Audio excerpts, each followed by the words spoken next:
I still remember the day everything changed. The day that made me question the kind of man I had become and the people I had chosen to love. It was my mother's 68th birthday. She had spent her entire life working as a school teacher, saving every rupee she could, not for herself, but for me. For years she had lived simply, old furniture, modest clothes, and even skipping her own medicines sometimes, just so she could help me and my wife Mehvish live comfortably. I never asked for it, or at least I told myself that. But deep down, I had gotten used to her quiet sacrifices, to her endless giving. That morning, I was busy at the office when she called to ask if she could come over in the evening. Her voice carried that same warmth, gentle, hopeful, like a child excited for a small piece of affection. I told her, distractedly, "Of course, Ammi, come by around 7. She laughed softly. "Don't worry, beta, I'll bring cake. You just be there." I promised I would. I didn't know it would become a promise I'd regret for the rest of my life. When I came home that evening, the house was quiet. Too quiet. Mehvish was sitting in the living room scrolling through her phone. There was a faint smell of smoke, like something had burnt in the oven. "Where's Ammi?" I asked, noticing the untouched tablecloth and the half-decorated dining table. Mehvish didn't look up. "She left," she said plainly. "Left? Why?" My voice cracked. "She came to celebrate her birthday with us, didn't she?" Mehvish shrugged, her expression cold. "She brought her own cake. You weren't home. She got upset that I didn't want to do the whole birthday thing, so she said she'd go home." Her tone was sharp, dismissive, like my mother's presence had been an inconvenience.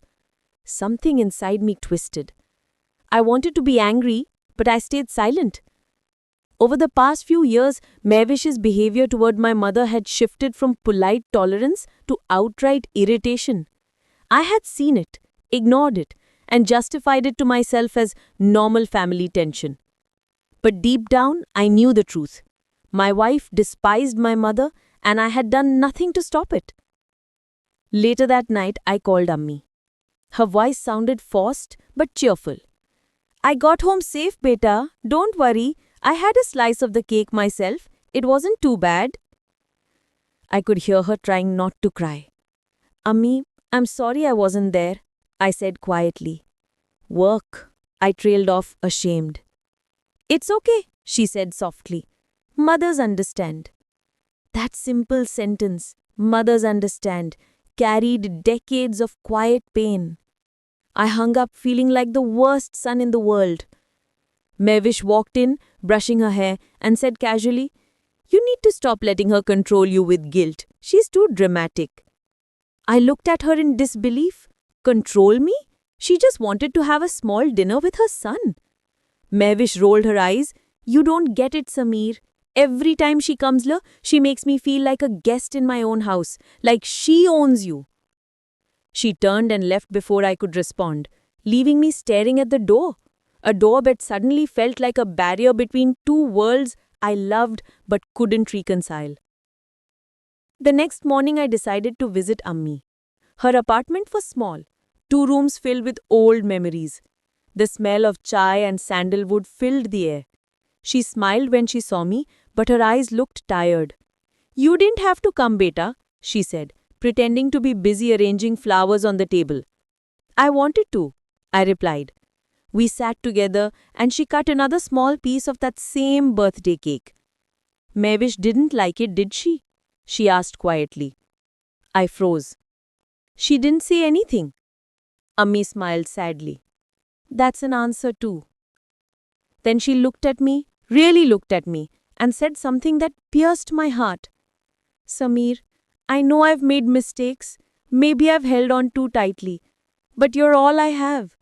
I don't have a husband, siblings, or anyone else. Just you." I didn't know what to say. Her voice trembled with a mix of fear and love. I reached for her hand, but she pulled it back, embarrassed by her own vulnerability. "Go home, beta. Your wife needs you," she whispered. I left with a heavy heart, unaware that this fragile peace between my wife and my mother was about to shatter completely, and that Mehvish would soon cross a line that could never be uncrossed. That weekend, we hosted a small dinner at home for Mehvish's friends. The atmosphere was lively until one of them joked, "Sameer, your mom must miss you so much now that you're married." Mehvish laughed, not kindly, but bitterly. "Miss him? She's obsessed with him. If she could, she'd live in our living room." Everyone laughed, except me. I tried to deflect it, but something in Mehvish's tone that night made me uneasy. It wasn't just annoyance, it was resentment. Later, when everyone left, I confronted her gently. "Why do you talk about Ammi like that?" She turned to me, her expression suddenly sharp. "Because she treats me like an outsider. She thinks you belong to her." I sighed. "She's my mother, Mehvish. She raised me alone. You can't expect her to stop caring overnight." She crossed her arms. "Then tell her to stop paying our bills like we're her charity case." That was the first time I saw how deep her bitterness ran. Deeper than pride, deeper than ego.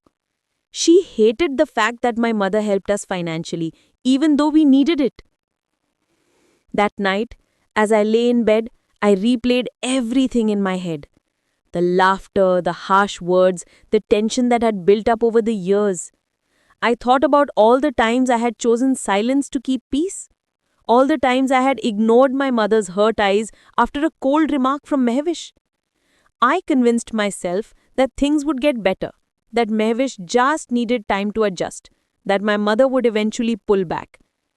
But fate, as it turned out, was tired of my excuses. It was done waiting for me to choose between them. It was about to make that choice for me, in the cruelest way possible. It was a quiet Sunday morning when everything truly began to unravel. I was in the kitchen making tea when I heard the faint sound of my mother's voice at the gate. She must have come early, as she often did. Before I could even step out to greet her, I heard Mahwish's sharp tone from the porch. "You should have called first," she said. I froze. I could hear every word but couldn't move. My mother's gentle voice replied, "I'm sorry, Beta. I brought some biryani for you both. Samita mentioned you liked my recipe." There was a short silence, then Mahwish laughed dryly. "You really don't get boundaries, do you? We don't need your food or your visits every other day. You're suffocating us." The words sliced through the morning like broken glass. My heart dropped. I set the kettle down and stepped out before I even realized I was moving. "Mahwish," I called out. She turned sharply, her face tight with irritation, but her voice quickly softened as she saw me. "Oh, you're up," she said casually. My mother smiled weakly at me. "I was just dropping this off, Beta. I didn't mean to bother anyone." I walked over, taking the container from her trembling hands. "You're never a bother, Ami," I said. "Come inside." But Mahwisha's voice cut through again, low but venomous. "Sameer, she said she was just leaving." My mother looked between us, my helpless silence, my wife's burning eyes, and nodded quietly. "It's fine, Beta. I should go. I'll call you later." And before I could say another word, she turned and left. I watched her walk down the path, her shoulders hunched, the wind tugging at her shawl. She looked so small. That image would haunt me later. That was the last time I saw her as the same woman who believed her love could fix everything. When I went back inside, Mahwish was pacing. "You can't keep letting her barge in here like this," she said. I tried to stay calm. "She's my mother, Mahwish. She wasn't doing anything wrong." Her eyes narrowed. "You don't get it, do you? This house feels like hers sometimes. She's everywhere. Her opinions, her gifts, her money. I married you, not your mother." Her voice was shaking, but not with fear, with anger. "You say that like she's competing with you," I replied quietly. "Maybe because she is," she snapped. I blinked at her in disbelief. "That's insane." But then she said something that made my blood run cold. "You think she helps us out of love? She does it to control you, Sameer. Every rupee she spends is her way of owning you. You're not a husband. You're still her little boy." That line, her little boy, hit something deep inside me. Maybe because part of me feared it was true. I had relied on my mother more than I should have. Every time money was tight, she stepped in. Every time Mahuish and I argued, she tried to fix things. But wasn't that what mothers did? Mahuish's words echoed in my head long after she left the room. That night, I went to bed with a pit in my stomach. I wanted to believe my wife misunderstood my mother's intentions, but I also couldn't shake the guilt that maybe I had made both women's lives miserable by not setting clearer boundaries. I didn't know it yet, but Mahuish's anger had already crossed into something darker, something cruel that would soon break every illusion I had about love and family. The next afternoon, I got a call from my mother. "Beta," she said hesitantly, "could you stop by today? I made something for you." Her voice was softer than usual, almost pleading. "Of course, Ami, I'll come after work." That evening, I showed up at her apartment, and she opened the door with that same tender smile she always had for me. She handed me a tiffin box. "Kira," she said proudly, "I know Mahuish doesn't like my cooking, but you used to love this." I laughed awkwardly. "She'll come around on me." My mother nodded, but said nothing. We sat for a while talking about ordinary things, my job, her students, the neighbor's new cat. I left with a lighter heart, thinking maybe things would settle. I didn't know Mahuish had other plans. When I came home that night, Mahuish was sitting on the couch with her phone in her hand, glaring at me as if I'd betrayed her. "Where were you?" she asked. "I was at Ummy's," I said honestly. Her eyes flashed. "You didn't even tell me." "It was last minute. She just wanted to give me some food." She scoffed. "Of course she did. She'll never stop trying to win you back." I frowned. "Win me back? What are you talking about?" She stood up suddenly with her hands shaking. "I'm so tired of her shadow in this house. She calls every day. She comes without asking. She treats me like I stole you from her." Her voice cracked, and for a second, I saw something. Pain, insecurity, maybe even jealousy. But before she could respond, she said the words that would forever burn in my memory. "You know what the best gift she could give us would be?" Her tone was icy. "If she just died." For a moment, I didn't breathe. I thought I'd misheard her. "What did you just say?" I whispered. She met my eyes without flinching. "You heard me. If she died, we'd finally be free. Free from her pity, her money, her guilt. Free from everything." The world tilted. I couldn't move, couldn't think. I just stared at the woman I had married, the woman I thought I loved, and all I saw was coldness. "Mahuish, that's my mother," I said, trembling. "She gave up her life for me." "Exactly," she snapped. "And now she wants you to give up yours for her. You'll never have peace until she's gone." My legs gave out and I sank into the sofa, staring blankly at the floor. Her words echoed again and again. If she just died. Each repetition carved a deeper hole in my chest. I wanted to scream, to shout, to ask her how she could even think such a thing. But I said nothing. Because in that moment, I realized the woman sitting in front of me didn't hate my mother. She despised what my mother represented. Unconditional love, sacrifice, and purity. Things she couldn't understand because she had never learned to give without expecting something in return. That night, when she finally went to bed, I sat alone in the dark living room. The silence felt heavier than any argument. I kept seeing my mother's face, the way she smiled that morning when she handed me the tiffin box, the way her hands trembled slightly as if she already sensed something breaking. I thought about all the times she'd said, "Don't worry about me, Beta, I'll be fine."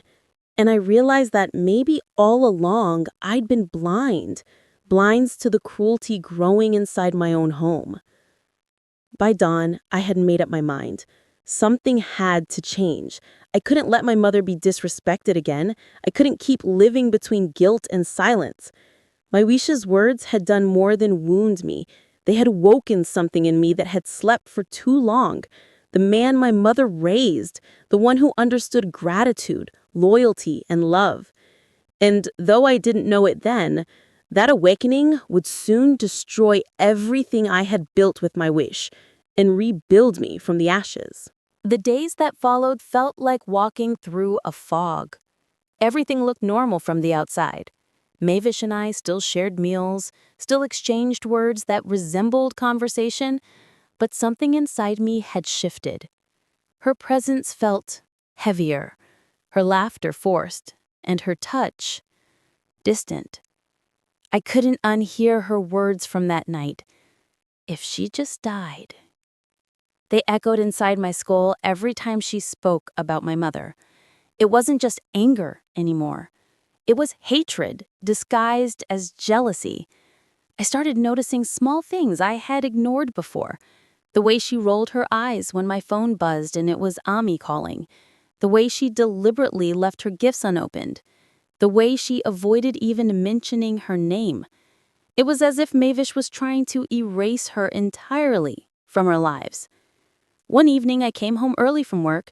The house was quiet. Too quiet. I walked in and heard Mavish's voice from the balcony, low and sharp. "I told you to stop calling me about that," she hissed into her phone. I froze near the doorway, hidden behind the curtain. Her tone was tense, defensive. "No, I don't care what she said. She's old and desperate. Let her cry. Once the transfer's done, we're done. You'll get your share." My chest tightened. Transfer? Share? Who was she talking to? I took a step closer, my heart pounding. She turned suddenly, saw me, and ended the call so fast it almost slipped from her hand. "Who was that?" I asked quietly. Her eyes darted, calculating. "Just a friend from university," she said too quickly. "Sounded serious," I said, watching her face. "Yeah, she's going through a divorce. I was helping her out." Then she smiled, but it was the kind of smile that hides a secret behind it. That night, I couldn't sleep. My mind raced through possibilities. My mother had mentioned recently that she was thinking of transferring some property into my name. I hadn't paid much attention at the time. I told her it wasn't necessary. But now the word transfer looped in my mind like a warning bell. What if Mavish knew about it? What if she was trying to manipulate her? The thought made my stomach turn. The next morning, I called my mother. "Ami, did you talk to Mavish about your property?" There was a pause on the other end, and then her gentle voice. "She asked me once, Beta, just out of curiosity. Why?" I swallowed hard. "And what did you say?" "I told her I'm not giving anything out yet. I wanted to make sure you and she were settled first." Her voice was calm, but I could sense unease behind it. "Samir, is everything all right?" I wanted to tell her everything about the phone call, about my doubts, but I couldn't. Not yet. "Everything is fine, Ami," I lied. "Just checking." But everything was not fine. Later that week, I found out Mavish had been visiting my mother's neighborhood, secretly. One of my mother's neighbors, Mrs. Khalid, called me out of concern. "Beta, your wife was here again yesterday. She came asking strange questions about your mother's bank accounts, her jewelry, even her will." My blood ran cold. I thanked her and hung up, my hands shaking. I confronted Mavish that evening. "You went to my mother's house?" I asked as soon as she walked in. She didn't even flinch. "I did," she said flatly. "She's lonely. I wanted to check on her." "Check on her," I repeated, my voice rising. "Then why were you asking her neighbors about her money?" Her expression hardened. "So now you're spying on me?" "No," I said, "but people talk when something feels wrong, and right now, everything about you feels wrong." For a moment, her mask slipped. Her lips curled into a smirk. "You think your saintly mother doesn't talk behind my back? She plays the victim so well. Poor widow, struggling all alone, sacrificing everything for her son. It's pathetic."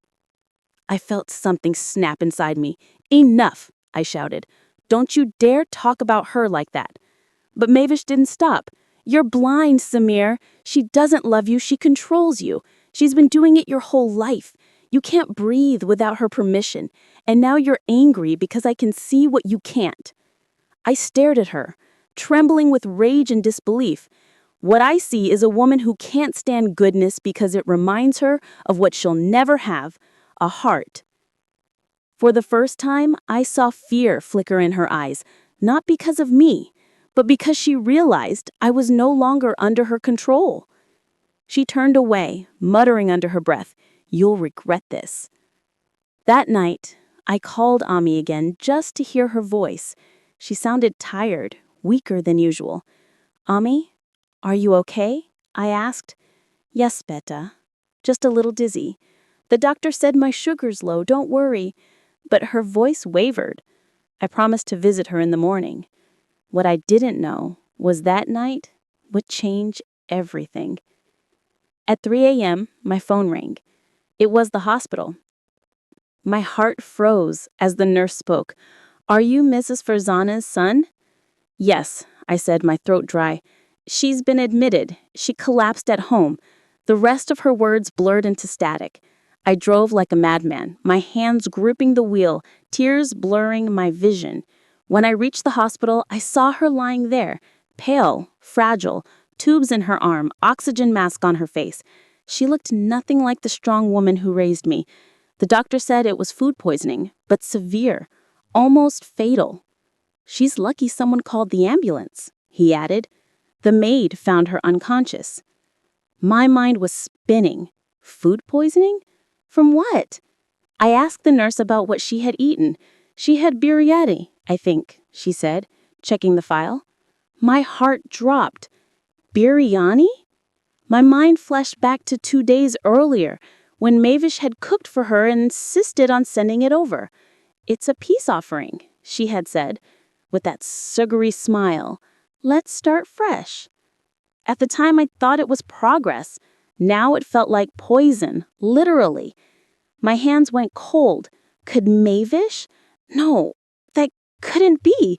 That was too monstrous. And yet the coincidences were piling up, one after another.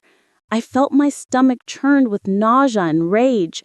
I sat beside Ami's bed, holding her frail hand, whispering, "I'm here, Ami.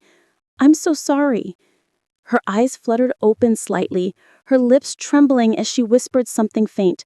"Samir, don't trust." And then she drifted back into unconsciousness. Those 3 words burned through me. Don't trust. Who?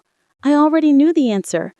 When I returned home later that morning, Mavish was pretending to sleep, her face peaceful, as if she hadn't nearly destroyed a life. I stood there in silence, staring at her, my chest tight with fury and disbelief. I wanted to shout, to demand answers, to drag the truth out of her, but I didn't. Not yet. Because if my suspicion was right, then I wasn't just living with the liar. I was living with someone dangerous, someone capable of hurting the one person I loved most in the world.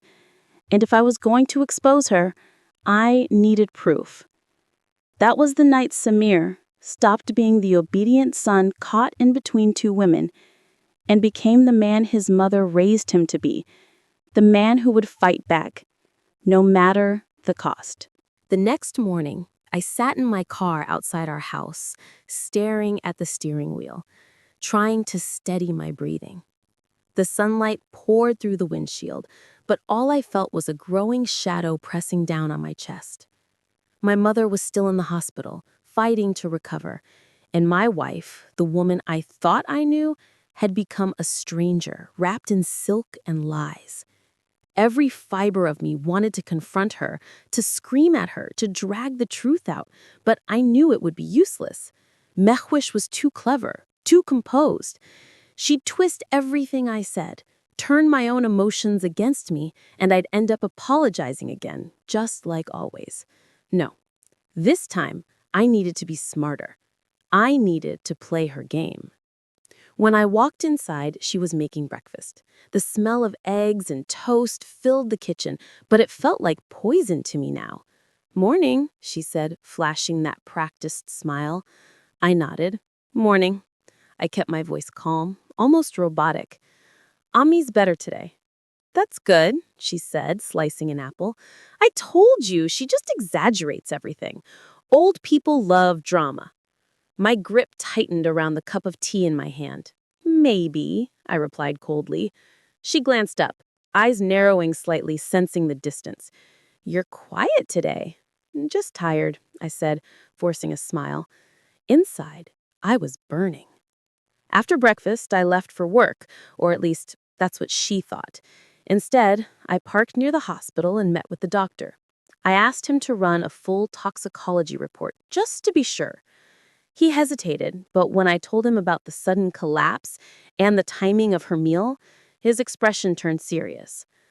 "I'll have the results within 48 hours, he said, but if you're suggesting intentional poisoning, Mr. Samir, that's the serious accusation." "I know," I grimly nodded. While I waited, I started piecing together Mehwish's behavior over the months. Her sudden interest in our finances, her insistence that I convince my mother to transfer her savings, the phone calls she would take in secret, claiming they were from friends. I began checking her phone when she was in the shower or asleep. At first, nothing.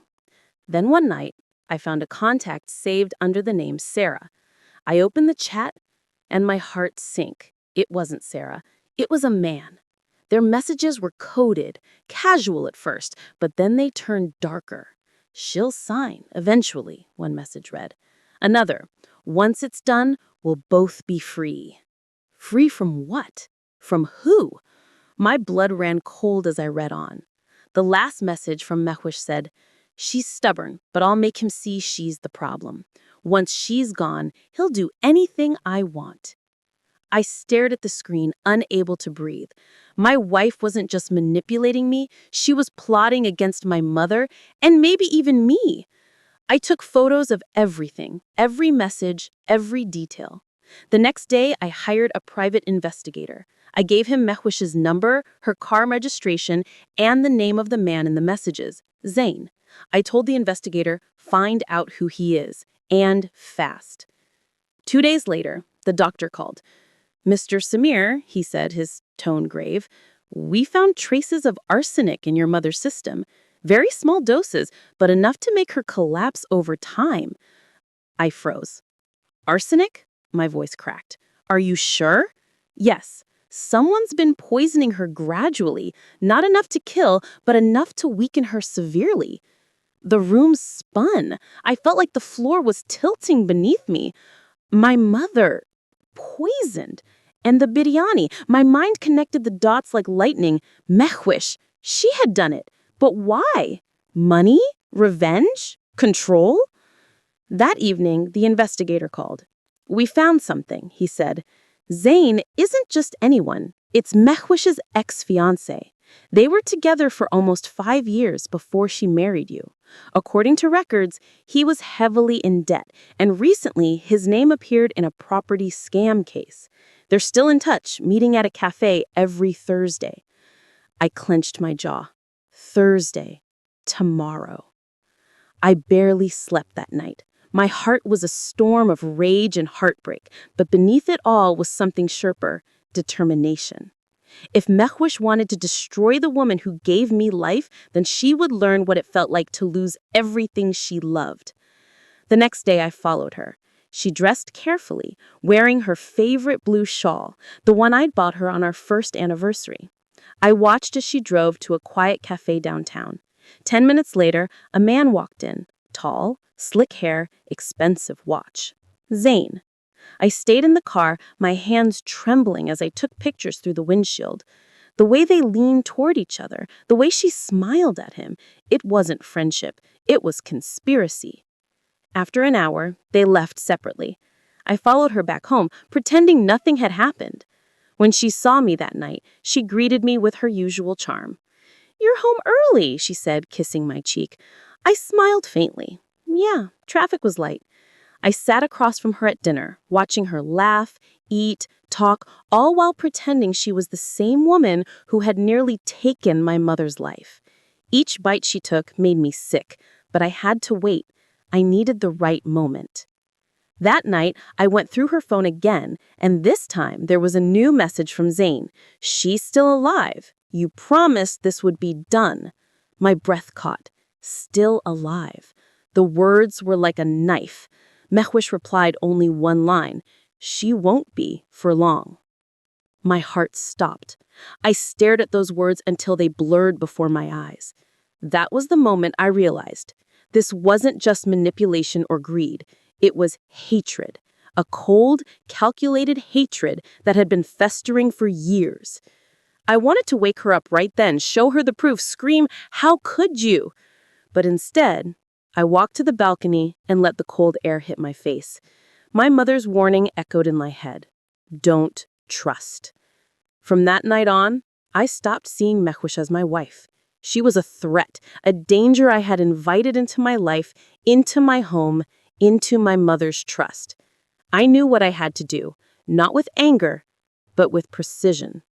She wanted my mother's money, she wanted me to be her puppet, but now I would turn her game against her. The next morning, I called the bank and froze all pending transfers. I also met with our lawyer, quietly. I want all financial accounts separated, and I want a will drafted that ensures my mother's property stays untouched until she chooses otherwise. The lawyer raised an eyebrow. Trouble at home? You could say that, I murmured. When I returned home that evening, Mehwish was sitting in the living room scrolling through her phone. She looked up and smiled, unaware of the storm she had unleashed. "Samir," she said sweetly, "your mother called. She wants to see you tomorrow." I forced a smile. "Yeah, I'll go," I said softly. "And Mehwish?" "Mm-hmm. Thank you for reminding me what truly matters." She laughed lightly, not realizing that her countdown had already begun. The next morning, I woke up with a strange calm in my chest, the kind of calm that comes when fear finally burns itself into resolve. Miwish still believed she had me wrapped around her little finger. She didn't know that I'd seen her true face, that I knew every word, every lie, every plan whispered behind my back. I had spent the entire night crafting a plan, not one of revenge born out of anger, but of justice. I wouldn't scream. I wouldn't confront her recklessly. I would let her hang herself with her own lies. I visited Ami at the hospital early that morning. She looked better, pale but stronger. When she saw me, she smiled faintly. "Beta," she said, her voice soft, "you look tired." I sat beside her and took her hand. "I'm okay, Ami. I just needed to see you." She steadied my face with the wisdom only mothers have. "Something's troubling you," she said quietly. I wanted to tell her everything, but I couldn't yet. I needed her to rest, to heal. "Don't worry," I said gently. "I'll take care of everything."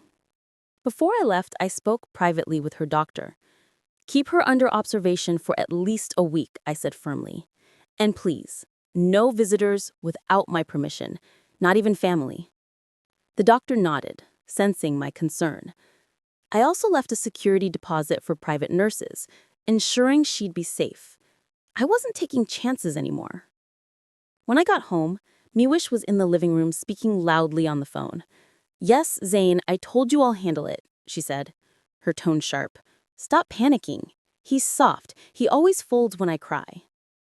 She didn't see me standing by the door.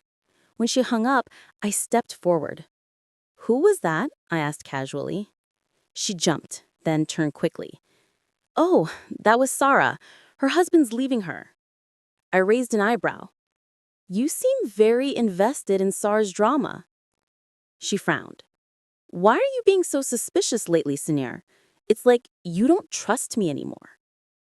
Trust. The word felt like poison. I smiled faintly. "You're right. I've been stressed lately. Maybe we need a little break, a few days away from the city, just the two of us." Her eyes lit up instantly. "Really? Where?" "Murray," I said smoothly. "You love the cold, right?" She hesitated for a second, then nodded eagerly. "Yes, that sounds perfect." She had no idea this trip would mark the beginning of her unraveling. That night, I quietly met with the private investigator again. He handed me an envelope. Everything you asked for is in there, he said. Inside were photos. Miwish and Zain at restaurants, hotel lobbies, exchanging envelopes, even holding hands. Each photo was time-stamped and verified. Along with it was a bank report showing small but frequent transfers from Miwish's account. My stomach turned. She's paying him, I murmured. The investigator nodded. Looks like it. There's also a pattern. Every time she receives money from your joint account, she sends a portion to him. By the time I returned home, my decision was final. I would give her the illusion of control one last time and then take everything back. Over the next few days, I acted like the old Samir, polite, affectionate, obedient. Miwish relaxed quickly, believing the storm had passed. She even started humming around the house again. The fake warmth between us became her comfort zone and my disguise. When the weekend came, we packed our bags for Murray. As we drove up the winding roads, she leaned her head on my shoulder. "See," she said sweetly, "all we needed was some time together." I forced a smile. "You're right." But inside, my mind was focused. Every word, every gesture, every glance mattered. When we reached the hotel, I had already arranged for a hidden camera in the room linked directly to my phone. I needed proof, not for myself, but for the authorities and for my mother. That evening, as we sat by the fireplace, I poured her a glass of wine. She smiled. "This feels nice," she said softly. "You and me, no drama." "Yes," I said, watching the flames dance in her eyes. "No drama." I waited for her to relax before I leaned forward. "Miwish, can I ask you something?" "Of course." "If something ever happened to my mother, would you be sad?" She smiled, faltered. "What kind of question is that?" "Just wondering," I said quietly. "You've never really liked her." She sighed dramatically. "Samir, your mother hates me. You know that. She's never accepted me. If she disappeared tomorrow, yes, maybe life would be easier, but don't twist my words." I stared at her for a long time, letting the silence stretch. "You know, it's strange how easy it is for you to say that." She looked up sharply. "What do you mean?" I shrugged. "Just an observation." Later that night, she fell asleep beside me, breathing deep and steady. I sat up quietly, unlocked her phone using the print she'd left on the screen, and opened her messages. There it was again. Another text from Zain. "When are you finishing it? He's starting to suspect." Her reply was chilling. "Soon, once the papers are signed, she'll be gone. He'll have no choice but to rely on me." I stared at those words, the firelight flickering across the screen. My blood ran cold. That was all I needed. I saved the screenshots, forwarded them to my secure email, and deleted the message log. Then, just before dawn, I quietly called my lawyer again. "Start the process," I said. "Freeze all assets and file a fraud report under my wife's name. I'll provide evidence when I return."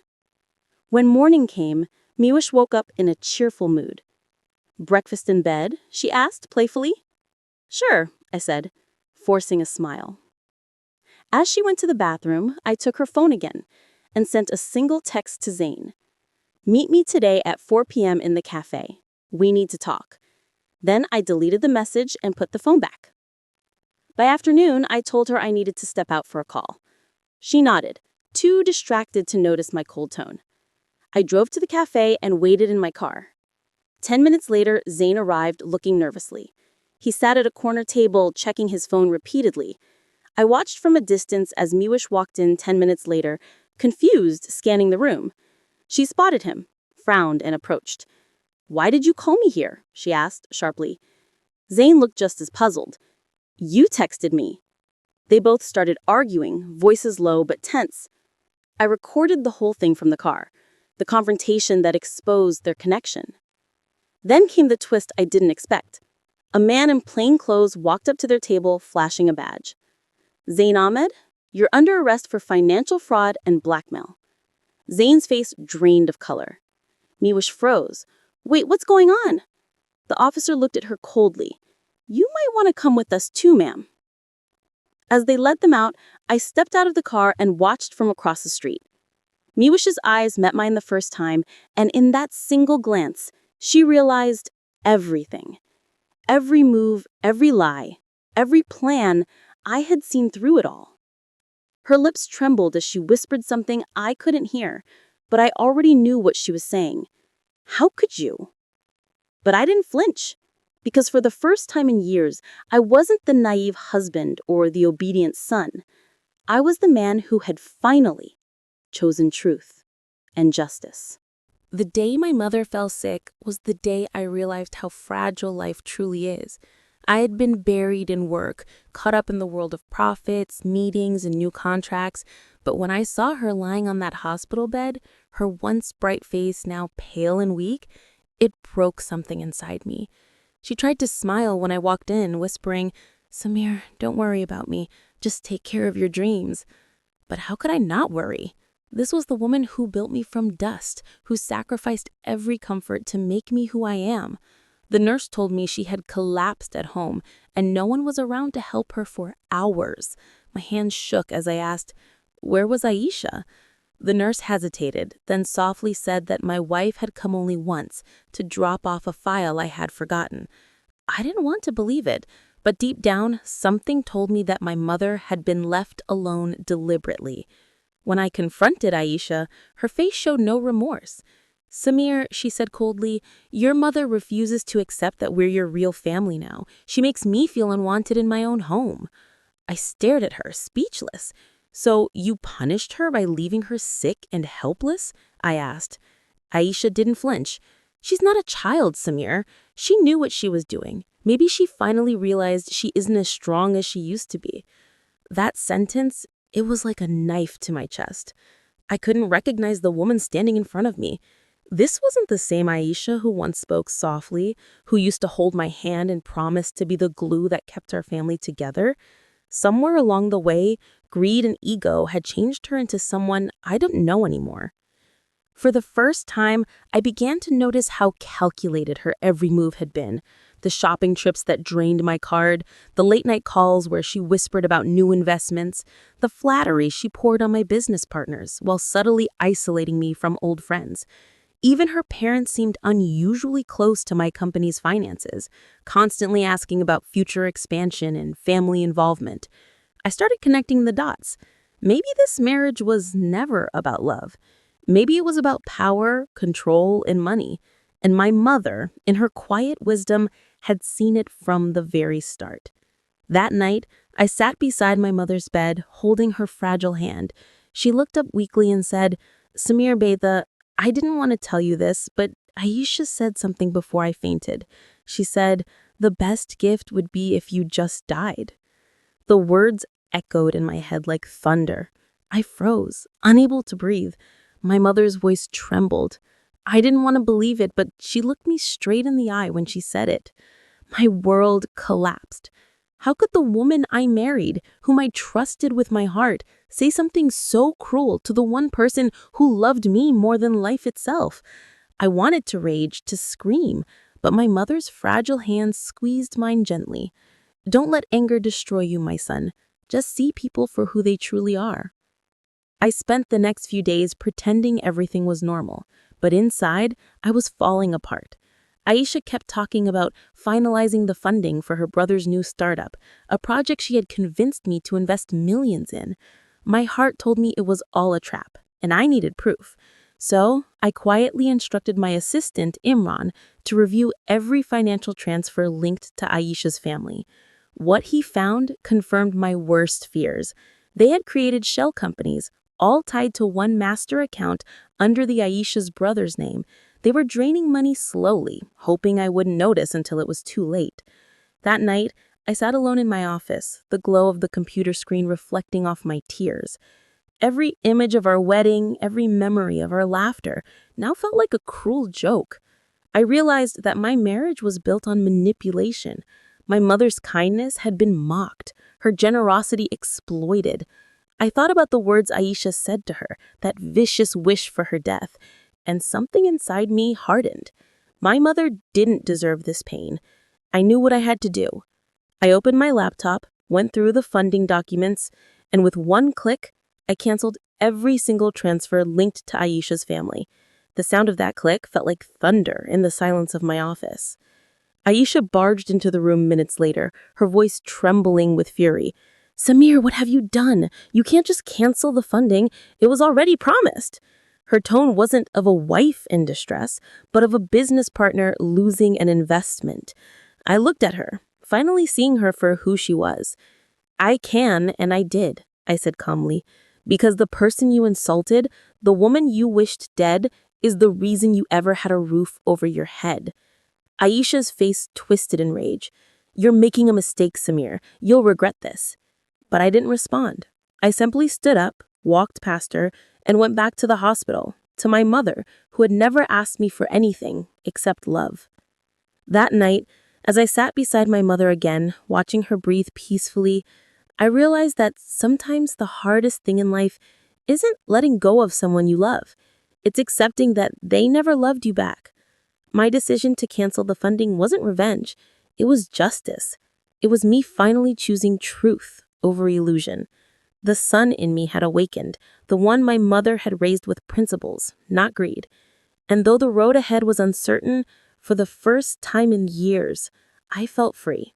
The morning after I canceled the funding, my world started to shift like sand beneath my feet. Aisha wasn't the kind of woman who accepted defeat quietly. She was calm, too calm. No shouting, no tears, no drama, just silence. And I knew that kind of silence was far more dangerous than anger. For 2 days, she barely spoke to me. She still cooked, still smiled at my colleagues when they visited, still behaved like the perfect wife, but her eyes told a different story. They were cold, watchful, calculating. I could almost feel her plotting something behind that soft, graceful mask she wore so well. My mother warned me to stay cautious, but I brushed it off, convincing myself that perhaps she was just in shock. I was wrong, terribly wrong. The storm began subtly. A call from my main investor came in first. "Samir," he said uneasily, "we've been hearing rumors that your company is unstable. Something about fraudulent transfers, misused funds." My heart sank. I immediately denied it, but he sounded unconvinced. "You need to get ahead of this, my friend, because people are already talking." Within hours, my phone was flooded with messages from business associates asking if everything was okay. Someone had leaked confidential company data, emails, project blueprints, even internal memos. It was chaos. I called my IT team in a panic, and after an intense security check, they told me something chilling. The leaks came from inside my own home, from Aisha's personal laptop. I confronted her that night. She was sitting by the window, sipping tea like nothing had happened. "I used my files," I said, my voice trembling with disbelief. She didn't deny it. Instead, she smirked. "You destroyed everything I built. Did you really think I'd let that go?" My fists clenched, but I forced myself to stay calm. "Aisha, you built nothing. You used my trust to fund your family's greed." Her expression hardened. "You call it greed, I call it ambition. Your mother's the one who poisoned your mind against me. She's the reason I'll make sure you lose everything." Her words hit me like a whip. "You're not even ashamed?" I asked. She laughed softly, a sound colder than the winter air. "Ashamed?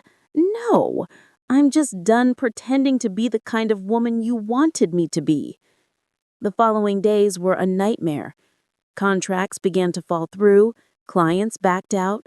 One of my major projects was suspended pending a financial investigation. Everywhere I went, people looked at me with suspicion. The empire I'd built over years was crumbling in front of me, and the woman I once loved was watching it burn with satisfaction. My mother, seeing my pain, tried to comfort me. "Samir, this is the test of your character. Don't let hate consume you," she said gently. But I could see the sadness in her eyes. She blamed herself, thinking her presence had caused this rift. I held her hand and whispered, "Ami, This isn't your fault. You just helped me see the truth. One evening, as I sat in my office surrounded by half-packed boxes and unpaid bills, Imran came in hesitantly. Sir, there's something you should see. He handed me a USB drive. It contained a video, footage from one of the home security cameras. In it, Aisha was meeting with a man. I didn't recognize it first. Then my stomach twisted. It was one of my senior accountants.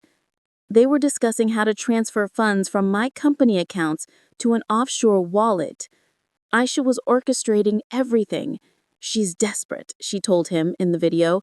If we push him just enough, he'll sign anything. Then we disappear. My chest tightened as I realized what she was planning.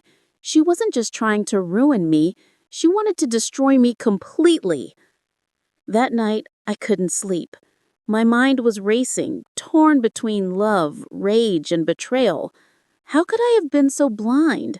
I remembered all the times I ignored my mother's warnings, all the red flags I brushed aside because I thought love could fix everything. I had chosen a woman who smiled at my success, but secretly planned my downfall. I walked into my mother's room quietly. She was praying, her frail hands raised to the heavens. Ami, I whispered, how do you forgive someone who tries to destroy everything you are? She looked at me with eyes full of compassion. By remembering that hate chains you to them, forgiveness breaks that chain. But forgiveness doesn't mean forgetting. It means freeing yourself. Her words stayed with me. The next morning, I made a decision, not out of revenge, but self-respect. I gathered all the evidence Imran had collected and handed it to my lawyer. I said, I want to file for divorce. My lawyer hesitated. This could get messy, Samir. She'll fight back. I nodded. Let her fight. I'm done being silent. When Aisha received the notice, she exploded. You think you can leave me after everything we've shared? She screamed. I met her gaze and replied, we didn't share love, Aisha. We shared lies. She threw a vase against the wall, shards scattering across the floor like our broken dreams. You'll regret this, she hissed. No, I said quietly.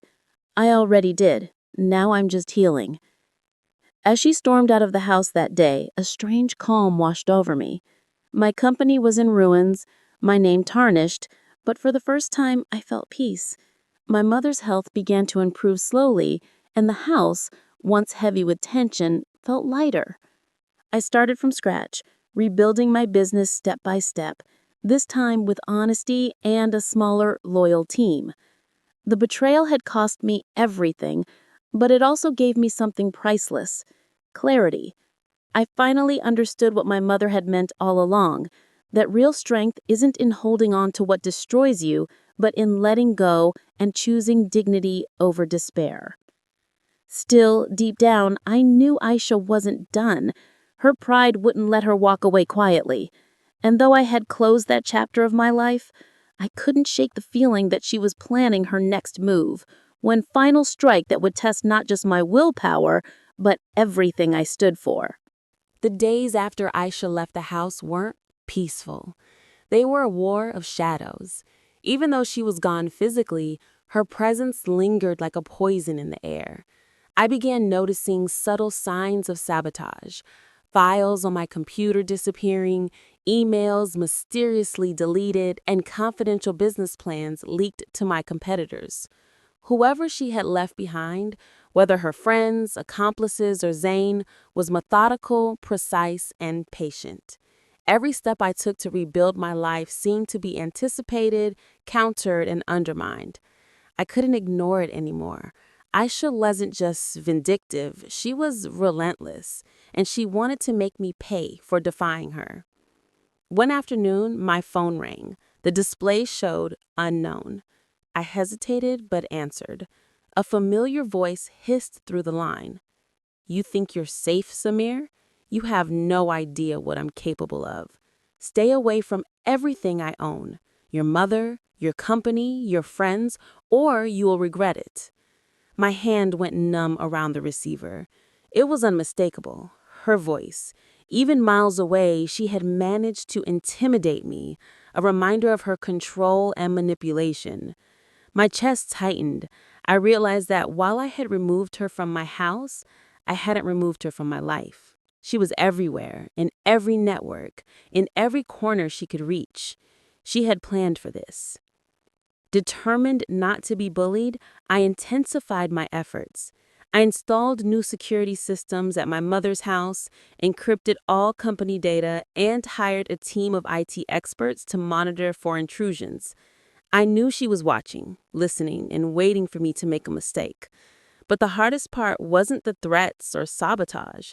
It was the emotional toll. Every time my mother called, her voice trembled as she mentioned Aisha's name.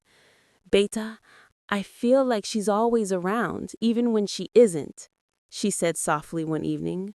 My heart ached. Ami, I'll keep you safe. No one will touch you again, I promised, though even as I said it, I knew that keeping her safe meant walking a line between caution and obsession. One afternoon, an unexpected visitor arrived at the office. A man I had never met introduced himself as a lawyer representing a new claimant. He handed me papers that made my stomach churn. A lawsuit filed by Aisha claiming joint ownership of half of my company, alleging mismanagement and embezzlement. My hand shook as I read through the details. Every accusation was crafted to sound legitimate, using legal jargon and fabricated evidence. It was a trap designed to drain my resources, ruin my reputation, and pressure me into submission. She had anticipated my moves perfectly. I leaned back in my chair, my mind racing. I could feel the anger rising, a dangerous heat threatening to take control. But then I remembered my mother's words. Strength is choosing dignity over despair. I took a deep breath and formulated a plan. I would fight back, not with blind rage, but with precision, patience, and truth. I called my lawyer immediately. We're not responding with aggression, I said firmly. We're responding with evidence. Everything she claims is a lie, and we'll prove it. My lawyer nodded, a rare look of admiration crossing his face. Over the next few days, I delved into financial records, emails, and communications. Every fraudulent transaction Aisha had orchestrated, every manipulation she had engineered was meticulously documented. The investigation was exhausting, but each discovery strengthened my resolve. I realized that Aisha's greatest weapon wasn't her threats, it was fear. She relied on the illusion that I was powerless without her compliance. Once I proved that I had control over my own life, the fear would evaporate. Meanwhile, Aisha's tactics grew bolder. One evening, I received a message on my phone, a picture of my mother's apartment taken from across the street. The caption simply read, "She could be vulnerable, or maybe she deserves what's coming." My stomach churned. She had found a way to monitor us, to instill terror, even without direct contact. It was calculated psychological warfare. But instead of panic, I felt clarity. She thrived on control. Take that away, and her power diminishes. I decided to confront her tactics directly. Using my IT team, I traced the source of the photos and communications. Within hours, I knew exactly where she was operating from. I also discovered that Zayn was still involved, coordinating her plans from a distance. The realization was shocking. She hadn't just planned to manipulate me, she had built an entire network to monitor, intimidate, and control every aspect of my life. But she had underestimated one thing: my determination. I began documenting everything, preparing a detailed dossier for law enforcement, complete with screenshots, locations, timestamps, and audio evidence. The emotional burden was immense. Each day was a battle between fear and courage, anxiety and resolve. But every time I saw my mother smile or heard her soft laughter echoing through her apartment, I was reminded of why I was fighting. This wasn't just about me anymore. It was about protecting the woman who had given me life, love, and unwavering support.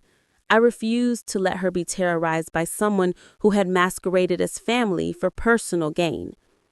As the week drew to a close, I realized that the climax of this battle was approaching. Aisha's overconfidence and reliance on fear would be her undoing.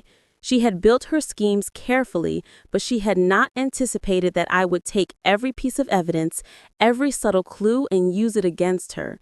The confrontation was inevitable, and I knew it would test not only my strategy, but my emotional fortitude. I would need to remain calm, precise, and unflinching. One wrong move, one lapse in judgment, and she could strike back in ways I hadn't imagined. But for the first time since discovering her betrayal, I felt a surge of confidence. This was no longer just a fight for my business or my finances. It was a fight for justice, for truth, and for the dignity of my family. And as I prepared for the inevitable confrontation, I realized that the outcome wasn't just about winning or losing. It was about reclaiming control over my own life, proving that no one, even the person you once loved most, has the right to destroy the foundation of your world. The day of the confrontation finally arrived, though I had spent weeks preparing for it in my mind. I wanted it to be precise, controlled, and unassailable. Aisha had made one critical mistake. She believed I was still the man who would bend to her manipulations, who would tremble at her threats, who would allow fear to dictate my actions.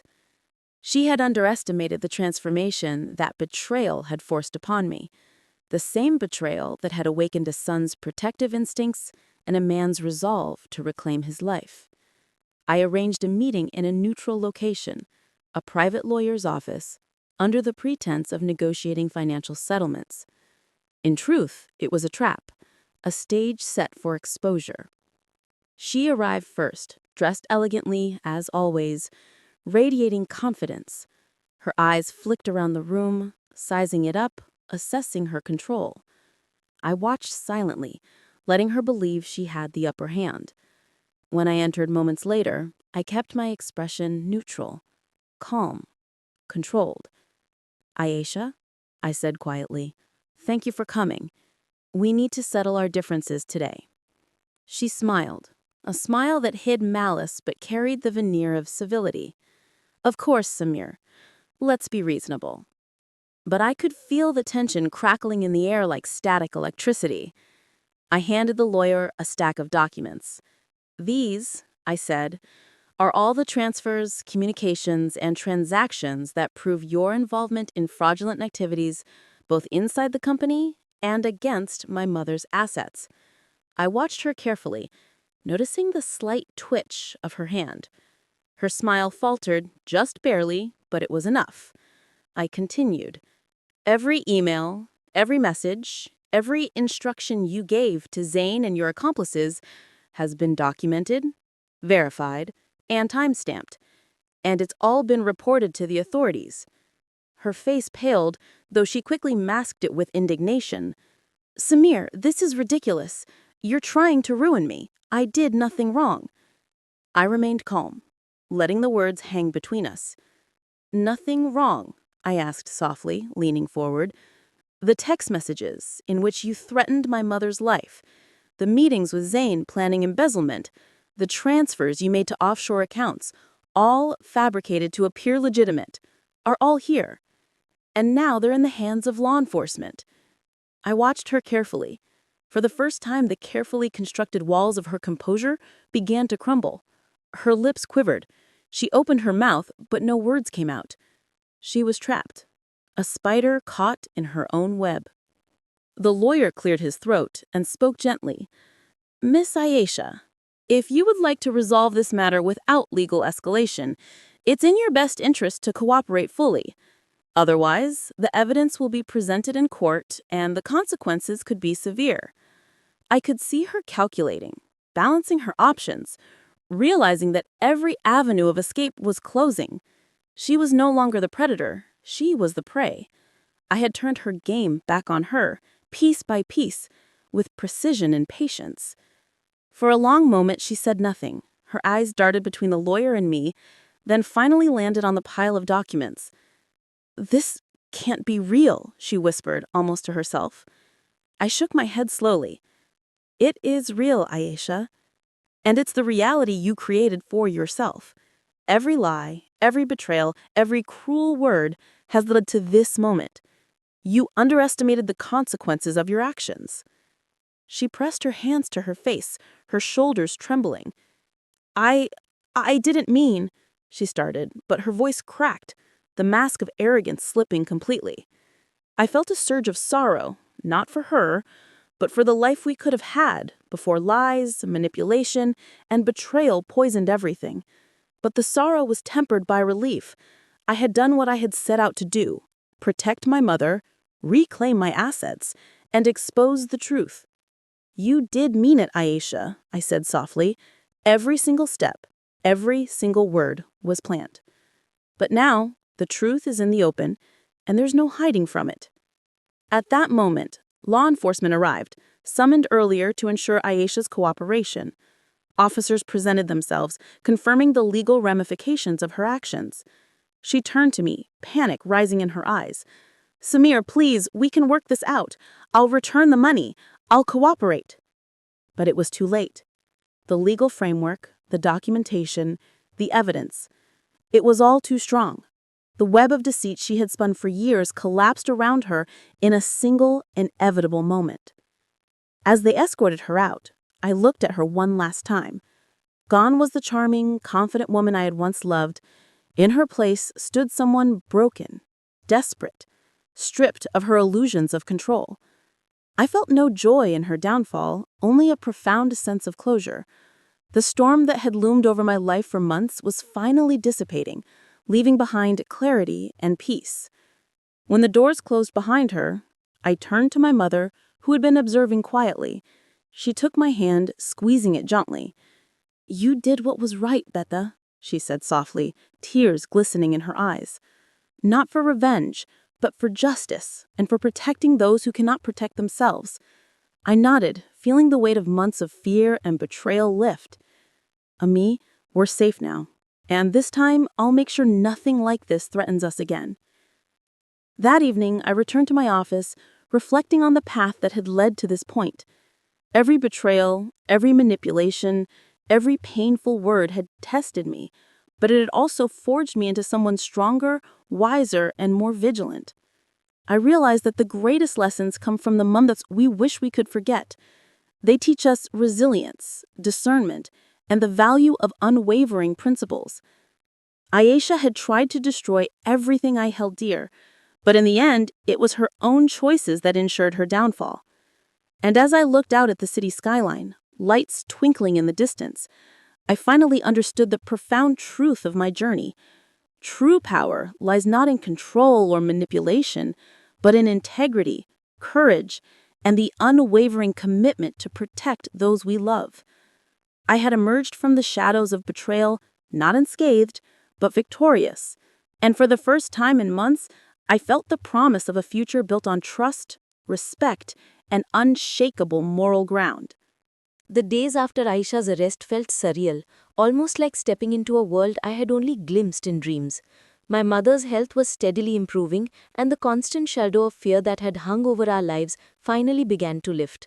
I spent hours sitting beside her, listening to her stories from years ago, memories I had taken for granted in my rush through life. For the first time in months, our home felt warm, not just because of the heater or the sunlight streaming through the windows, but because peace had returned. I realized that the true value of life isn't in money, status, or control. It's in the moments we share with those who truly care for us. Rebuilding the company was challenging. Some clients had left, some projects were delayed, and trust had been shaken. But with the lessons learned from Aisha's betrayal, I approached every decision differently.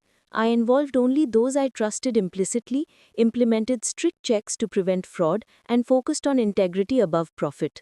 Slowly, the company stabilized. Every time a successful project launched, I remembered how fragile everything could have been and how close I had come to losing it all. It wasn't just about business, it was about reclaiming control over my life and choices. My mother became my anchor during those months. Her guidance, gentle but firm, reminded me that strength doesn't always roar, it can also be quiet and steadfast. Samir, she said one evening as we watched the sunset from her balcony, life will always have challenges, but it's our response that defines us. You chose courage over fear, truth over lies, and in doing so, you preserved your dignity and your family. I held her hand, grateful beyond words. Ammi, I couldn't have done it without your wisdom, I whispered. The bond between us felt unbreakable, a connection forged through love, trials, and the shared understanding of what truly matters. Even though Aisha was out of our lives, the aftermath of her actions lingered. There were moments of doubt, flashes of anger, and memories of her manipulations that resurfaced unexpectedly. But I chose not to dwell on them. Instead, I focused on gratitude for my mother, for the loyal colleagues who had stood by me, and for the resilience I had discovered within myself. Every obstacle I overcame became a testament to the lessons learned from betrayal, vigilance, discernment, and the courage to act decisively when necessary. I also reflected deeply on forgiveness. Not forgiveness for Aisha who had caused so much pain, but forgiveness for myself, for believing in someone who didn't deserve that trust, for the moments of weakness when I ignored red flags, and for the years spent bending to someone else's will. Forgiveness, I realized, wasn't about absolving her, it was about freeing myself from the chains of anger and resentment. With that clarity, I could move forward, unburdened and strong. Months passed and life slowly returned to normal. My mother laughed more freely, and her once frail voice regained strength. We began to take small trips, reconnecting with the world outside the shadow of betrayal. Friends and colleagues, once wary, returned, encouraged by my transparency and renewed dedication. Every step forward reinforced the understanding that even in the darkest times, resilience and integrity can guide you back to the light. Occasionally, I thought of Aisha, not with anger, but with a detached understanding of her choices.